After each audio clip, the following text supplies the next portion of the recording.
Students, welcome to the STP Computer Education. Students, आज की इस वीडियो में हमें Tally ERP9 का chapter number 2 basic accounting terms का पार्ट 2 कंटेन करना है। स्टूडेंट्स, लास्ट क्लास में हमने एसेट्स को पढ़ा था कि एसेट्स क्या होता है। जरा इस एसेट्स को मैं आपको रिकॉल करवा देता हूँ कि जो एसेट्स है वो संपत्ति है जो आगे चल के फ्यूचर में आपको हेल्प करे या फिर आपकी बेनिफिट करे। ठीक है, सो चलिए अब हम आगे सीखते हैं रिसिप्ट को। तो रिसिप्ट क्या होती है जरा वो देखिए, यहाँ पे डेफिनेशन क्या लिखी है। Receipt is the amount received from selling assets goods and services. इसका मतलब ये है कि जो रिसिप्ट है वो अमाउंट है, मीन्स कौन सा अमाउंट है, जब आप सामान को बेचते हो और जब आपने सामान को बेचा और उससे जो आपको पैसे मिले तो वो अमाउंट, वो पैसे क्या बनेगा, आपका रिसिप्ट बनेगा। ठीक है, एक बार जो है समझने की कोशिश करिए रिसिप्ट क्या है। जब आप किसी सामान को बेचते हो, ठीक है, जब आप किसी सामान को सेल करते हो और उस सामान से जो पैसे आपको मिलते हैं वो क्या है, रिसिप्ट है। ठीक है, अब यहाँ पे देखो 2 टाइप्स के रिसिप्ट होते हैं। यहाँ पे देखिए लिखा है there are 2 types of receipts. ठीक है, पहला रिसिप्ट कौन सा है, कैपिटल रिसिप्ट, और दूसरा है रेवेन्यू रिसिप्ट। ठीक है, सो कैपिटल रिसिप्ट में क्या होता है जरा वो देखिए।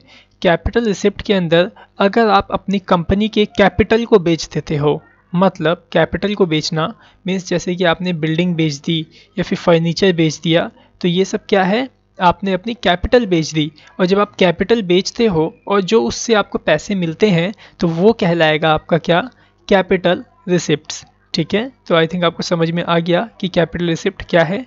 अगर नहीं आया तो एक बार और सुनिए। जब आप अपने बिजनेस के अंदर से किसी बिल्डिंग को या फिर फर्नीचर को बेचते हो, मीन्स अपने आप कैपिटल को अगर बेचोगे तो उसके रिस्पेक्ट में आपको जो पैसे मिलेंगे उसे कहा जाएगा कैपिटल रिसिप्ट्स। ठीक है, अब जानते हैं रेवेन्यू रिसिप्ट को।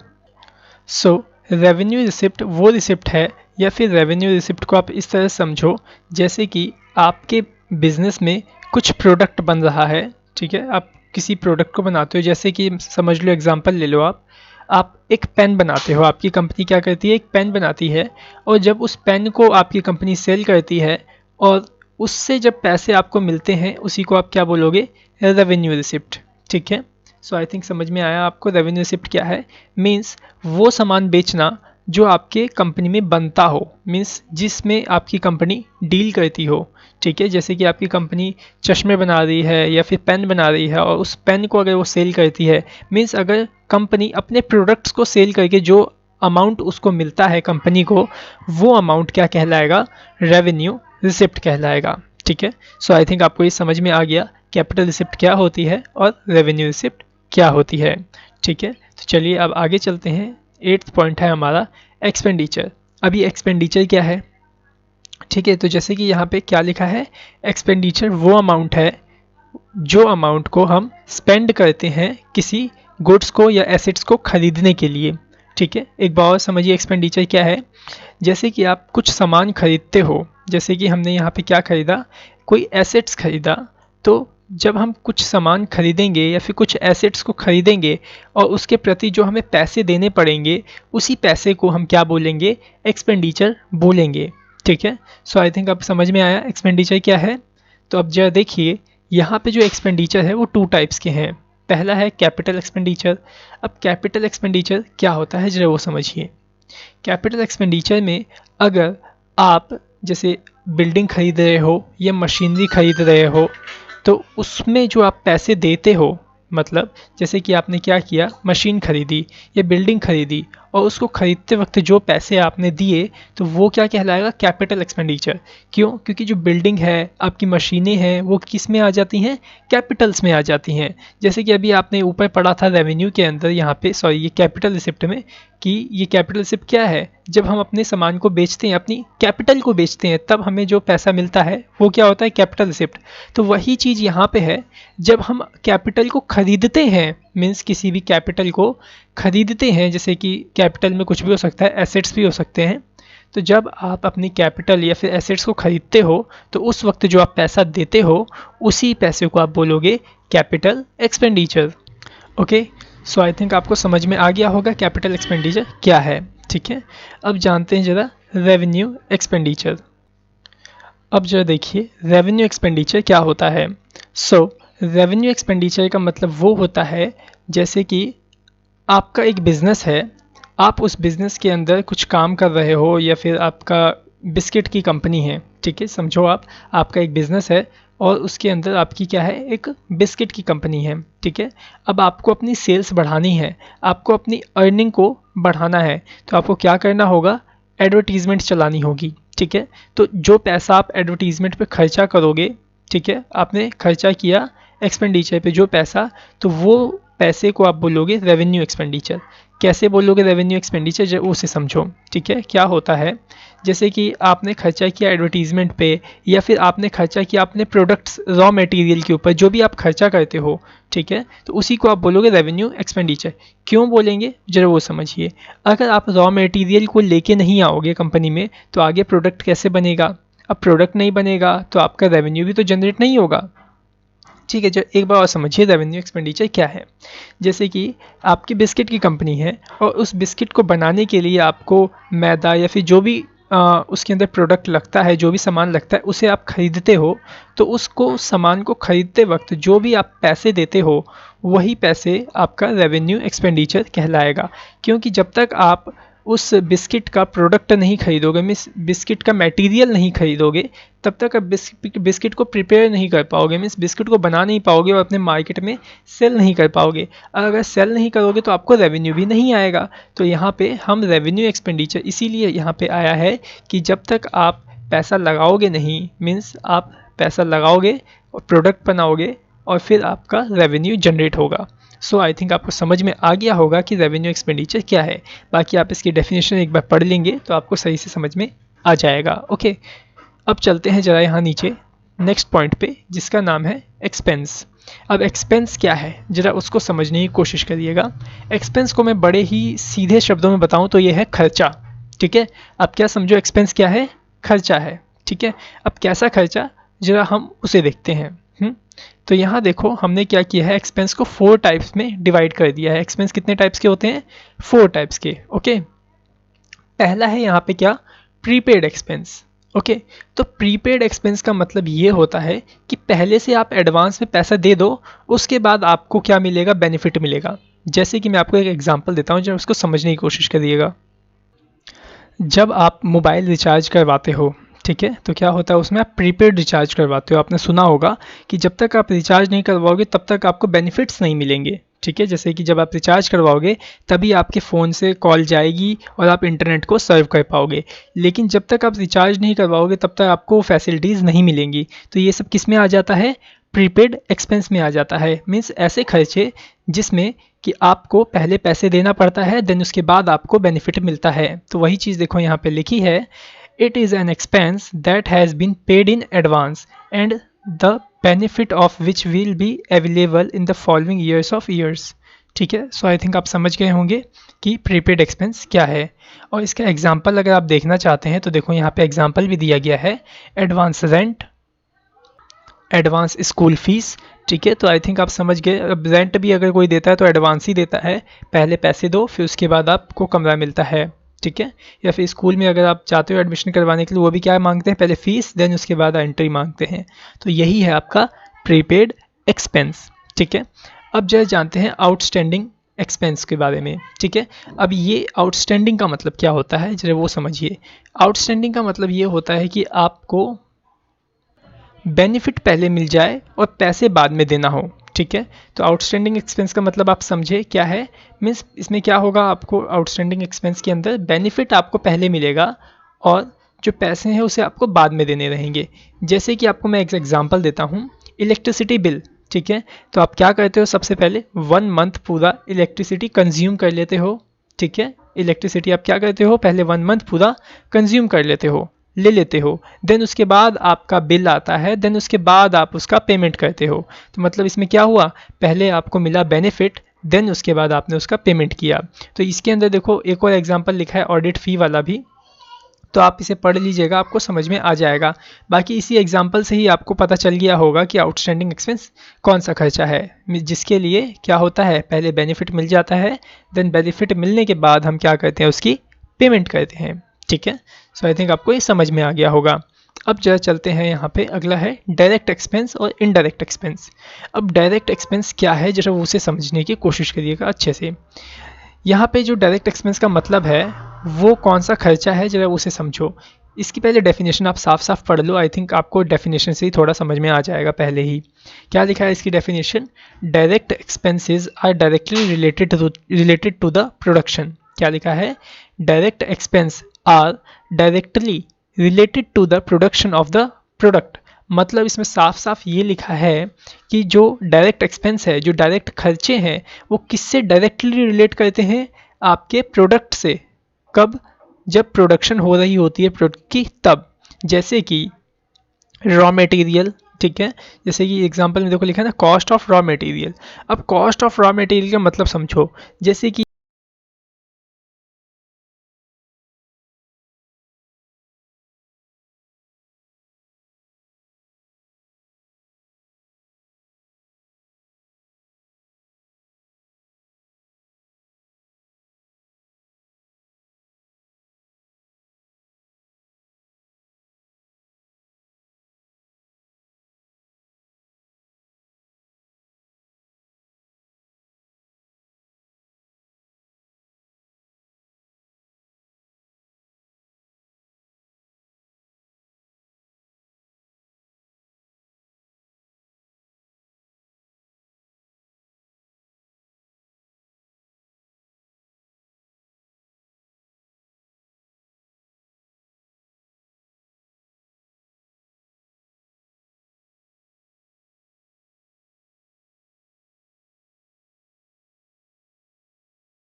अवेलेबल है। लेकिन क्या होता है, टेलीफोन के बिल्स वगैरह भी तो वो बिस्किट के कॉस्ट से ही निकालते हैं, बिस्किट बेच के ही तो वो पूरा रेवेन्यू जनरेट करते हैं, इनकम जनरेट करते हैं, तो उसी के अंदर आपका टेलीफोन बिल्स भी आ जाता है। लेकिन जो टेलीफोन बिल्स होता है वो इनडायरेक्ट होता है। क्यों, क्योंकि जब प्रोडक्शन हो रही होती है आपके बिस्किट की, तब टेलीफोन का बिल तो वहाँ पे नहीं आता कहीं, ठीक है। लेकिन टेलीफोन का बिल कहाँ आएगा, आपके ऑफिस में आएगा, जिस ऑफिस में आप बिस्किट को रख के बेच रहे हो या फिर आप इस बिस्किट की एडवर्टीजमेंट कर रहे हो, तो इन सब चीज़ों में।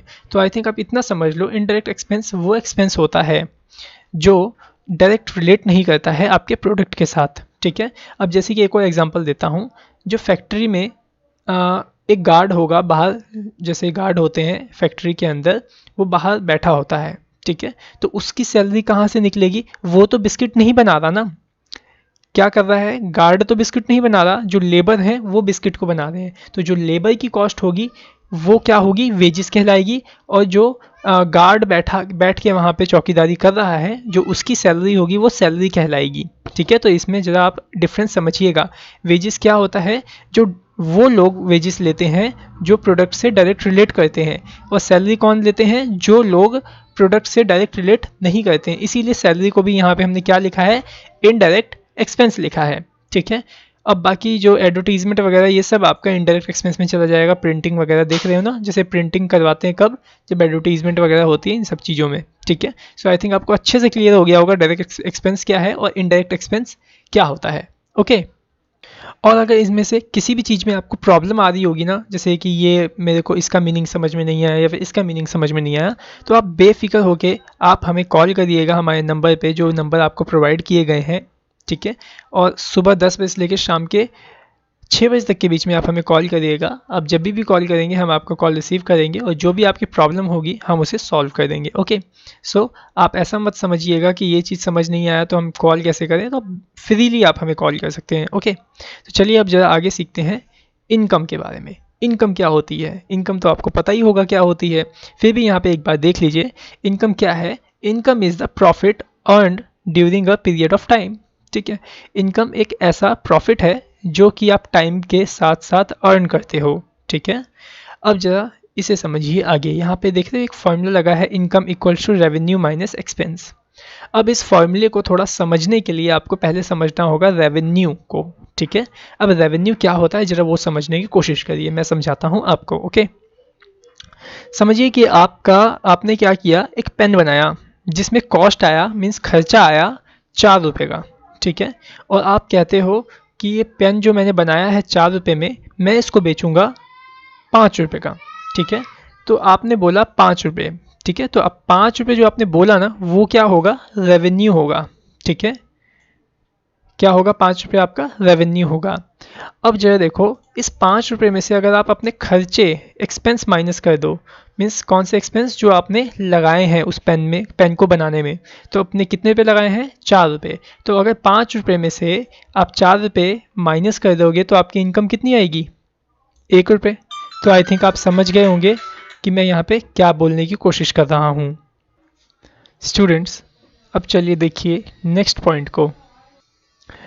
इस पॉइंट में क्या लिखा है, परचेजेस। परचेज का मतलब होता है खरीदना, मीन्स क्या खरीदना, सामान खरीदा, सामान खरीदना। ठीक है, जैसे कि इसकी डेफिनेशन लिख रखी है यहाँ पे, this term is use for purchase of goods for resale. क्या लिखा है, परचेज का मतलब क्या होता है, गुड्स खरीदना। ठीक है, गुड्स का मतलब आप भी समझ लो, गुड्स का मतलब होता है सामान। ठीक है, गुड्स का मतलब भी सामान होता है, एसेट्स का मतलब संपत्ति कह लो। ठीक है, मैंने आपको समझाने के लिए सामान बोला था, बाकी एसेट्स का मतलब होता है संपत्ति। ठीक है, अब यहाँ पे आपको आई थिंक समझ में आ गया होगा परचेज का मतलब। परचेज का मतलब होता है खरीदना। ठीक है, अगला यहाँ देखो, यहाँ पे there are 2 types of purchase हैं। ठीक है, यहाँ पे 2 तरीके की खरीदना है या फिर 2 टाइप्स के परचेज हैं। ठीक है, अब जरा देखो यहाँ पे पहला है आपका कैश परचेज और दूसरा है क्रेडिट परचेज। तो कैश परचेज क्या होता है जरा वो समझने की कोशिश करिए। कैश परचेज होता है जब आप कोई सामान खरीदते हो और खरीदते वक्त आप पैसे दे देते हो, तो उसको बोलोगे कैश परचेज। ठीक है, क्या बोलोगे, कैश परचेज। लेकिन अगर आप किसी सामान को खरीदते वक्त पैसे नहीं देते हो और बोलते हो बाद में लेना, तो आप उसे बोलोगे क्रेडिट परचेज। क्रेडिट परचेज का मतलब उधार में खरीदारी करना और कैश परचेज का मतलब नगद खरीदारी करना। सो आई थिंक आपको समझ में आ गया होगा कि कैश परचेज क्या है और क्रेडिट परचेज क्या है। ओके, तो चलिए अब चलते हैं हमारे सेल्स वाले टॉपिक पे। ठीक है, तो सेल्स का मतलब होता है बेचना। ठीक है, ये भी 2 टाइप्स की होती हैं, पहला है आपका कैश सेल, दूसरा है credit sale. So cash sales के अंदर क्या होता है, जब आप सामान बेचते हो और अगर जो आपका कस्टमर है अगर उसी समय आपको कैश में पेमेंट कर देता है, आपको पैसे दे देता है, तो आप बोलोगे कि मैंने ये सामान कैश में बेचा है। ठीक है, तो वो क्या बनेगी, कैश सेल्स बनेगी। ठीक है, लेकिन अगर कोई यूज़र आप जैसे किसी को सामान बेचते हो और वो कहता है आप पैसे बाद में लेना, तो आप उसे क्या बोलोगे, क्रेडिट सेल बोलोगे। ठीक है, जब एक बार और समझिए कैश सेल क्या है, क्रेडिट सेल क्या है। कैश सेल्स का मतलब ये है जब आप कोई सामान किसी को बेचते हो और अगर वो आपको तुरंत पैसा दे देता है कैश में, तो आप उसे क्या बोलोगे, कैश सेल्स बोलोगे। लेकिन अगर आप किसी यूज़र को या कस्टमर को अगर सामान बेचते हो और वो आपको उसी समय पैसे ना दे और बोले बाद में लेना, तो आप उसको बोलोगे credit sales. Okay, so I think अब तो आपको समझ में आ ही गया होगा कि परचेज़ क्या है और सेल्स क्या है। ठीक है, अब जो यहाँ जानते हैं 13 नंबर पे परचेज़ रिटर्न। अब परचेज़ रिटर्न क्या होती है, मतलब जैसे कि आपने कोई सामान खरीदा है, ठीक है, खरीद के रखा है और उस सामान में कुछ पार्ट डिफेक्टिव हो गया है या फिर ज़्यादा आपने ले लिया है वो सामान, अब आप उसे वापस करना चाहते हो, तो अब आप जा कर के उस सामान को अगर वापस करते हो तो उसी चीज़ को बोला जाता है यहाँ पे परचेज रिटर्न। ठीक है, अब जरा सीखते हैं सेल्स रिटर्न को। सेल्स रिटर्न का मतलब जैसे कि आपने कोई सामान बेचा, ठीक है, आपने क्या किया, कोई सामान बेचा है और जो आपका कस्टमर है वो कहता है कि ये सामान थोड़ा डिफेक्टिव है, आप इसे वापस ले लीजिए, तो आप बोलोगे कि ये क्या हुई है, मेरी तरफ से सेल रिटर्न हुई है। ठीक है, सो आई थिंक आपको समझ में आ गया होगा परचेज रिटर्न क्या है और सेल्स रिटर्न क्या होता है। ओके, सो अभी मैंने आपको जितना यहाँ पे करवाया है इस वीडियो में, आप इन सभी चीज़ को अच्छे से रीड आउट करोगे, अच्छे से पढ़ोगे, समझने की कोशिश करना।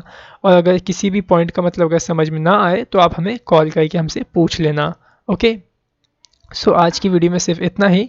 इसके आगे के पार्ट को हम इसके नेक्स्ट वीडियो में अचीव करेंगे। So thanks for watching our video. Have a nice day.